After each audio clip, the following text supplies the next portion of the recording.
Hi everyone, it's F1 Runnable and it is Saturday morning, so that means park run time.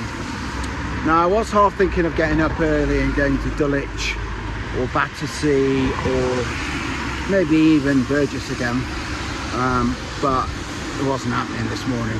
So I'm going to my local park run and support my local community. And I feel good about it, right? It's not going to be a quick one today because it's going to be the B course, I'm pretty sure, because it's absolutely soaked to the floor, which means the normal course, the A course, will be a bit flooded, but you win some, you lose some. It's going to be 3 lots of hills. I've got the Alphafly 3, talking of 3, on today, so have a look. Yeah, I have, weirdly, I know they've been out a while, but I've never actually used these for 5k, so we'll see what it's like today. Although we have got the hills, which will make it pretty interesting, but we'll see if it's a good good super shoe for going up hills. At least that'll be one thing. Anyway, we'll see how it goes. I've got the camera with me. I'll probably take some run footage and do the normal speeding up and that kind of thing. Anyway, I'll see you later. Bye bye.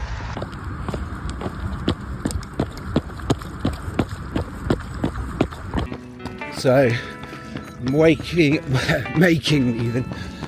need to wake up my way to where they're doing the announcements at the moment.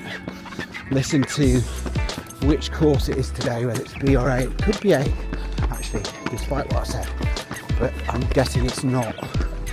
We'll find out.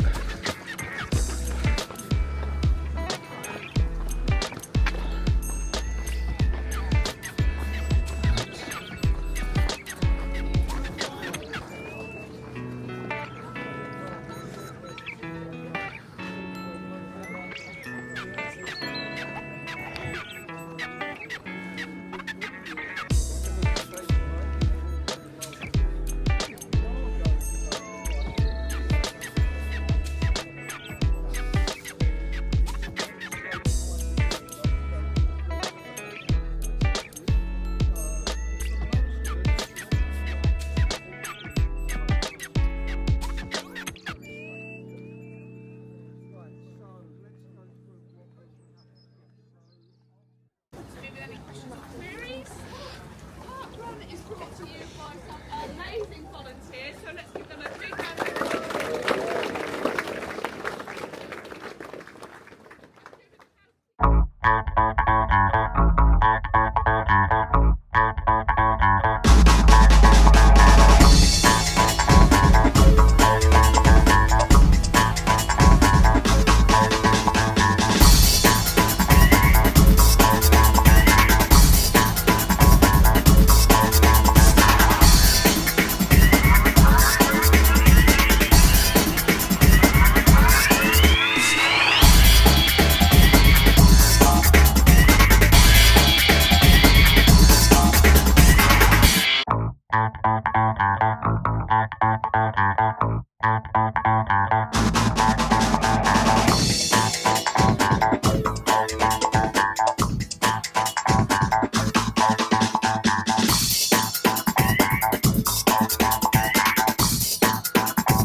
Oh, oh. Sorry.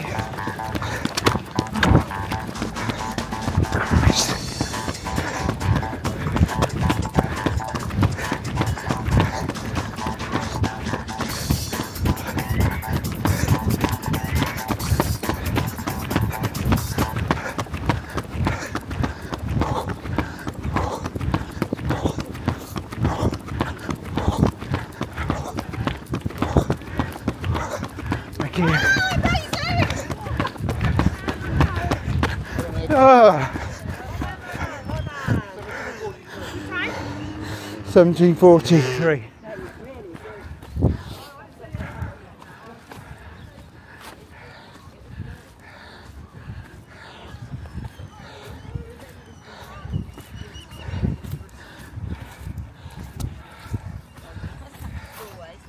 Thank you. Thank you. Ah. Oh.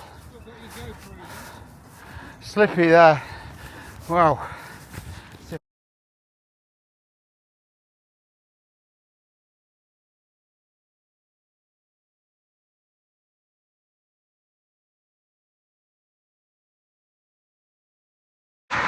So I finished the park run, Oak Hill Parkrun. Yeah, I got first place, which I'm delighted with. I was kind of umming and ahhing this morning about trying to get to Burgess or Dulwich was the original plan, but with the trains out and having to go to the tube, I just thought, I can't be bothered, to be honest. And it's quite nice to do the local one. You see your local mates and everything. I just was worried it was going to be the B course, which is up a hill, big hill, that you'll see me do in the mornings if you watch the videos 3 times. And then I just thought that wouldn't be a good test of the Alphaflys, but actually, luckily it wasn't. It was the A course, and I did get to test the Alphaflys pretty well. And yeah, they did well. You know, did what I expected. Allowed me to keep ticking through my stride. Gave me a bit of energy return, propulsion. Hit the pods, and you get a little bit of bounce off there. I have to say, I didn't feel as comfortable running in them as I did the Pro 4s, the Adidas Pro 4s. I didn't feel like I was getting the same energy return. I didn't feel like I was getting the same roll forward from the rocker. I do wonder if I'm too light for the pods and I don't engage those pods enough. And maybe I just need to run in them more. But I'm starting to think this wouldn't be my preferred 5K shoe. I'm seeing it more as a kind of 10K to marathon shoe. And for 5Ks, I think the Pro 4 and the Metaspeed Edge Paris, I think, are the 2 kings at the moment. I've been reviewing them. I reviewed them in my last video. Check that out. You'll see the comparison. But I do feel like they're the real speed merchants of the latest lot of super shoes. We've obviously got Vaporfly 4 coming up soon. Someone reminded me of that in the comments recently. That should be interesting, particularly at 5K. But I do feel with the Alphafly, a great cruiser. It's certainly a fast shoe, don't get me wrong, a very versatile shoe. You can use it for 5K all the way up to marathon. But I just feel if you're concentrating on 5Ks or 10Ks, there are quicker shoes out there. And I think the Edge Paris and the Adidas Pro 4 are 2 of those quicker shoes, possibly Sky Paris as well, and Endorphin Elite as well. So there's a few options, let's face it. But yeah, really good shoe, and I enjoyed running in it today. A slight calf issue I got on the last lap where it tightened quite a bit. So I didn't get the, so I did 17:43, so it's somewhere around about 15 seconds off my PB, which is fine. But I didn't feel like I could really push it at the end. And I was, to be fair, I mean, I don't need to sound, this is going to sound a bit like I was bragging, but I basically led from start to finish, pretty much. So it was difficult to stay motivated without anyone to chase or race. And I always find those difficult psychologically. They become more like training runs a little bit rather than races.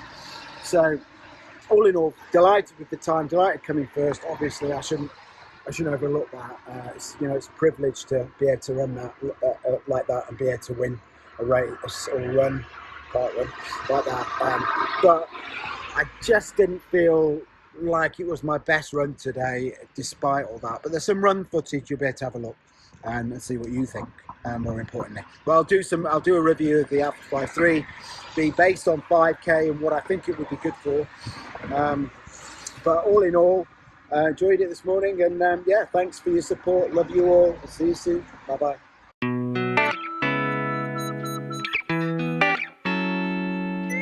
Hi everyone, it's Ed from Runnable, and this is my run review of the Alphafly, Nike Alphafly 3. So believe it or not, this is the first time that I've actually raced 5K in this shoe. I know it's been out for a long time. So what have I been doing? You can ask me. Well, I've been using a lot of other shoes, as you know. So this is the first time I've run a 5K. I've run a 10K in this shoe, and it did really well. I actually placed second in an event in Battersea Park in this shoe. So I thought, right, I've tried pretty much all the other shoes at the moment. The Edge Paris, the Sky Paris, the Endorphin Elite, the Adidas Pro 4, you name it, Diodora Gara Carbon, all over 5K. So I thought I'd give this a go. So I ran the Oak Hill Parkrun today in this shoe.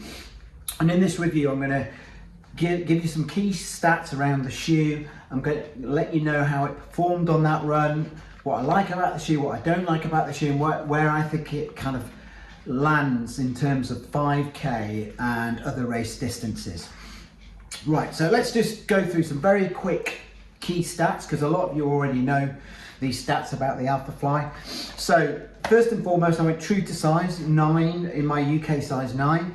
Now why that is important, actually, a weird kind of dynamic of the Alphafly 3 is when you go up like half a size or even a size, it goes up a lot in weight.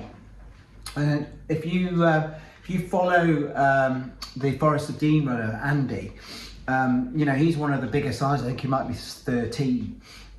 And when you get to that kind of size foot, this is an absolute beast, a heavy beast of a shoe. So for my size 9, this shoe is 224 grams, but actually the size below this, size 8, is just below 200. So that gives you an idea of how much it goes up each size. So just be mindful of that when you choose your sizing. You know, if you can fit in your normal size and you don't need to go half a size up, you're going to get some benefits in terms of weight. That's just something to understand about the Alphafly. It's kind of a freak shoe in the sense of how quickly it goes up in weight depending on its size. In terms of stack, you've got traditional 40mm in the heel, for traditional I mean for racing shoes, and 32 in the forefoot, giving you a 8mm drop. Obviously, it kind of feels a bit less than that when you're running it, but not much less than that. It does feel like one of those shoes that's kind of you're sitting on top of, and it's almost like high heeled, if you like. But that said, it is a very good shoe, I think, for people like myself who land here and engage those pods. And we'll go on to talk a little bit about that in a bit. So, but it's also much better than in the past for heel strikers, because there isn't that disconnect that you got with version 1 and 2, where you have this huge cutout in the mid area. Now it's all one bit slab of foam with these pods. You get a nice transition from heel to forefoot. And I've done some heel striking in this shoe before, and I can vouch for that. But let's talk very quickly about some aspects of the shoe. So upper, well, it's a genius upper, really. This woven knit, booty style, all in one piece upper, you know, hugs the foot perfectly. You get absolutely perfect lockdown. It's got enough room in the forefoot. It's not mega wide, but enough, and I've got a wide foot. It's really nice and aerated, you know, so it's very breathable. Like I said, clings to your foot. There's limited padding around the collar and the heel, but that doesn't matter because this is such a stretchy, tight material that grabs your foot and grabs your ankle and the rest of your foot in place, your heel in place. You get no slippage. And to compound that genius, you have these rigid laces, which are the best laces outgoing, the same that the Sky Paris and Edge Paris have got. So all in all, Nike have really nailed it with this upper. I think it's the best out of the 3. It's you know, better than 1 and 2, and I've had absolutely no issues with it. It's fairly, it locks your foot so well in place that I actually feel it feels quite stable, this shoe. You've got this light reinforcement around here which keeps your heel nice and locked and centered, and I didn't get any of this swaying from side to side, which I did a little bit in the Adidas Pro 4, I have to say. So I feel like maybe this is a more stable shoe than that one. So that's the outsole. If I had to rate it 5 out of 5, there aren't many better than this, to be honest. The only downside with this colourway, as you can see, it gets filthy, and today was a muddy one. So that's the outsole. Sorry, that's the upper. What am I talking about? Outsole. That is the upper, not the outsole. This is the outsole. Outsole, pretty good. I land here, right on those pods. Very grippy. Lots of mud and wet, and I had to run through little puddles today. And this gripped really well. I've got no issues with this part of the outsole. The only issues I have is this exposed foam that you can see is already really creasing up, as you get with Zoom X. And I don't think this area for midfoot strikers is going to be the most durable. That's just something to bear in mind if you're thinking of purchasing this shoe, because it's a lot of money. Talk about price in a bit. And then you've only got these little 2 pads here, which are less grippy than this area in the forefoot. So already you're getting an idea that this has been designed mainly with forefoot strikers in mind. Although, like I said before, the transition from this heel bevel here through to the forefoot is nice and smooth in this shoe. Right, and you've obviously can see there the fly plate, the carbon plate, full length through the outsole. I was going to say midsole. Getting confused today, but there you go. So that's the outsole. Now we go midsole. So really nice slab of Zoom X foam until you hit the pods here. And then you can even see under the pods, you've got a little bit, millimetre or so of Zoom X, PEBA based foam. You've got less stack height in the forefoot than you might have in the Adidas Pro 4, which is like a millimetre more, or the Sky Paris or Edge Paris, which is 2 millimetres more. I do notice actually a little bit of a more harsh feeling landing on these pods, a bit more mechanical. So when I land just about there, and then I toe off. And if this was a slab of foam I was landing on, it'd feel a little bit more soft and cushy. But because I'm landing right on the pods, I'm getting the full force of those pods, which you'd think would be good, right? And in some ways it is, because I transition off very quickly. But it feels harsh and a bit mechanical to me compared to this shoe, which feels lovely to land on the forefoot. This one feels a little bit like, right, I know it's moving me quickly, but that doesn't feel great. It feels very slappy. And like I said, I'll use the word mechanical a lot because it does feel like mechanical. It doesn't feel the most natural of shoes, this. And I guess you can see just by looking at it that it wouldn't feel that way. That said, very economical shoe.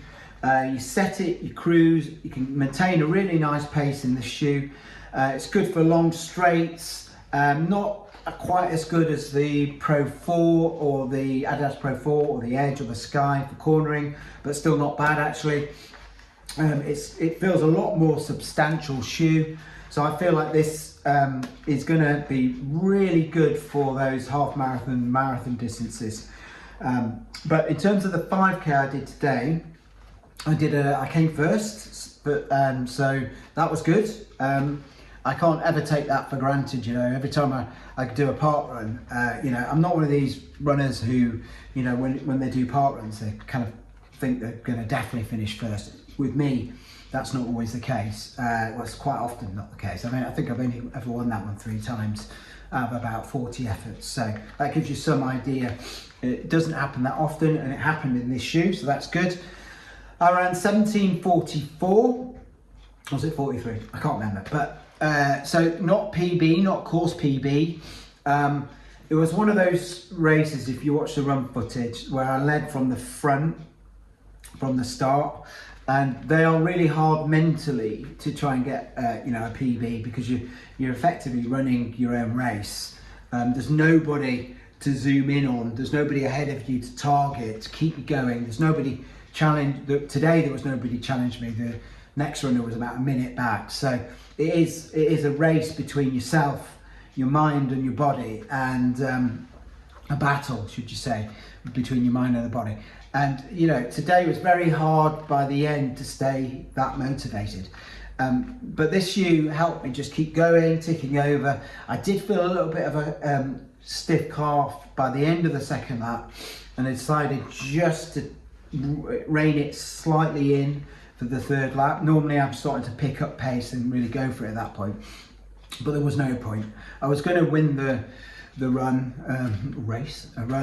anyway, so I just thought, right, don't risk injury, don't be daft, right? And so the old me would have just gone for it and try and get the best down, but with the marathons coming up, I've just got to be careful. So it was lovely. Oak Hill Park as always, met some good mates and everything else. And yeah, the race itself went to plan, and the shoe I think is a good 5K shoe. What I just don't think it's as good as the Adidas Pro 4. I don't think it's as good as the Edge or Sky Paris from Asics. I feel like it's not quite as fast as the Endorphin Elite, but then it's probably ahead of things like the Wave Rebellion Pro 3 or Beta, slightly ahead of those shoes. So it's in the next tier down for 5k. 10k, it's a quick shoe. I know that because I've run and almost got a PB in this shoe. And for half marathons, I think that's where the sweet spot is for this shoe.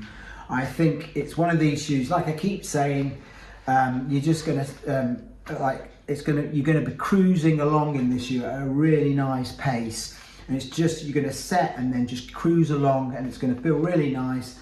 You're gonna have this smooth transition, nice roll through.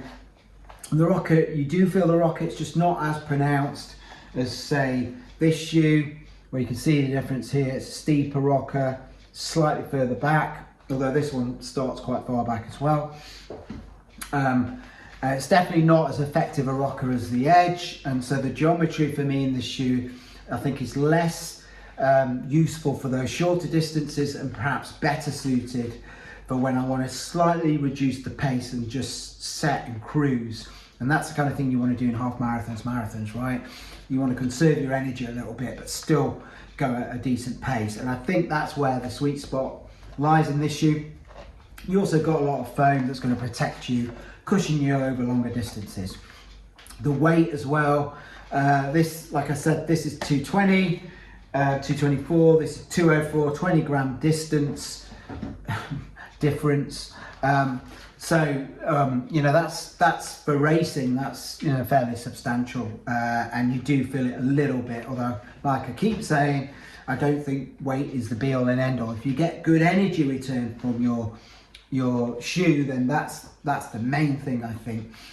And I would say the energy return I get from this is slightly less than the Adidas Pro 4 and the two Asics shoes. I feel like I'm getting more when I'm engaging the plate in those shoes, or the rods in this shoe. I'm getting more from that than I do engaging these pods, AirPods.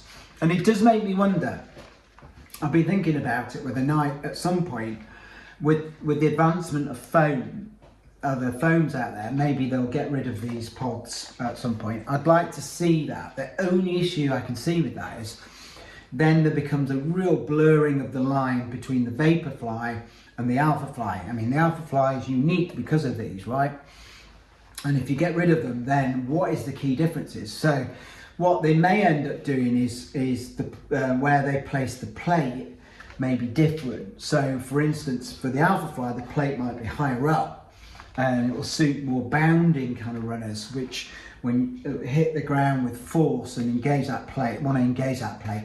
Whereas the Vaporfly may become maybe a bit more like the Edge Paris going forward, where the plate's lower down and you get that nice slab of foam between you and the plate, and you roll through a bit more. It's a bit more rockered and you roll through. So I feel like that's maybe a place they could go with the shoes. But let me know in the comments what you think. Do you think with the advancement of foams that you still need these pods? I'm personally starting to edge towards that maybe we don't.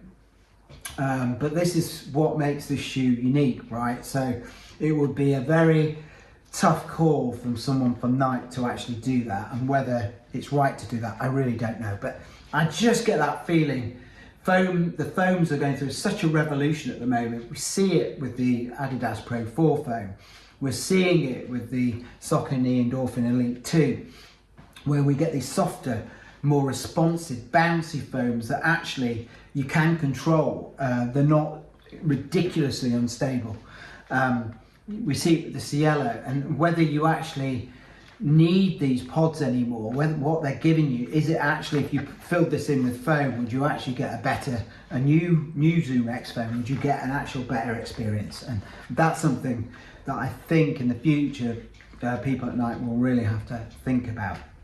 But going back to the race, I think this is, for anyone who wants to buy this shoe, I think it's such a versatile shoe. It's still a good purchase, albeit an expensive purchase at £285. It's very rarely you get this on discount. The next version, I guess, won't be out till next year. So whether it's worth it, I don't know, but what you're going to get is a shoe you can use at 5k, 10k, half marathon, marathon. I think the sweet spot is half marathon, marathon. I think it's still pretty good shoe for 5k, but I think there are better choices. So if you predominantly run 5 to 10k, I think I would rather look at the Adidas Pro 4 than this shoe. But I'll do a complete comparison of the two shoes so you get some idea.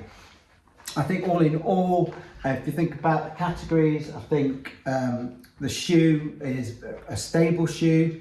There's no issues there with the shoe in terms of my foot rolling from side to side. It stays locked in, and that's mainly due to this upper. I think you've got a wide landing area, which is really nice, so that you feel quite stable. You've got some sole flare there that you can see on the medial side, so that anyone who pronates, it's got a bit of protection there. So all in all, very stable. Durability is questionable because of this exposed foam here, which is a shame really, because I think at £285 you'd want it to be a durable shoe. So that's one of maybe my dislikes. In terms of pace and speed, I think this is a cruiser, so not absolute top end, but pretty close, and very good for, you know, your marathon pace, half marathon pace. And yeah, finally, I guess overall, what would I use this for? I think I would use this more for half marathons than 5k, 10k. That's just my personal choice. I think anyone looking to use this across the board for those races, I think would be absolutely fine. And that's all I want to speak to you about today. Stand by for comparison with this shoe against the Adidas Pro 4 even. I'll see you later. Bye bye.